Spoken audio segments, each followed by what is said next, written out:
ଆଉ ଟିକେ ଶାଗ ନେଇଯା। ଆଉ ଏତେବେଳେ ଆଣିପାରିଲିନି ଟିକେ ଆଣିଥିଲି ତ। ଆଉ ଟିକେ ଶାଗ ନେ। ଶାଗ ଭଜା ପୁଣି ହଉଛି। ଶାଗ ତରକାରୀ ହବ, ଶାଗ ଭଜା ହବ, ଶାଗ ରାଇ ହବ, କେତେ ହବ ଶାଗରେ। ହଁ ହଁ ସେଇଥିପାଇଁ ମୁଁ ଶାଗ ଟିକେ ପାଣି ତ ପୁରେଇ ଦେ ଶାଗଟା ଧୋଇ ହବ କେମିତି। ହଁ ଯା ଯା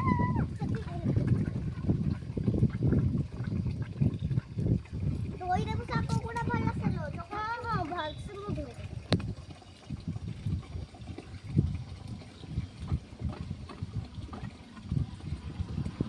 ଭିଡ଼ିଓ ଚଲେଇଛୁ ତ?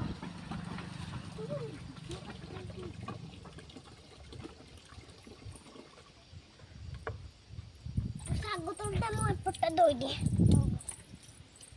ଭଲସେ ପାଣି ଥୋଇବୁ। ଏଇଠି ଥୋଇଦେ। ପୁଣି କଡ଼ ଗୁରା ଧୋଇବି ଲୋ। ହଁ ଏତିକି ଶାଗ ହେବ। ଓ ଶାଗ ରାଇତା ହବ। ଚାଲ ଚାଲ ଚାଲ କେତେ ଶାଗ ଆଣିବୁ ନା ଏଇଠି ଗୋଟେ ଡଙ୍କଟେ ପଡ଼ିଛି।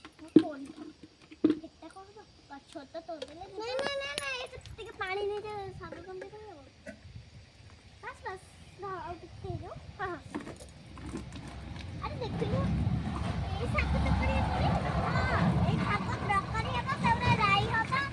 ଆଉ ଆଉ ଦିଟା ଏମିତିଆର ନେବୁ ଏଇ କ୍ଷୀର ଭଳିଆ ଶାଗ ଧଉରା ପୁଣି ସୁଜୁନି କଟା ହେଇକି ଫୁଲ ପକା ହେବ। ଫୁଲ ପକା ଆରେ ହଁ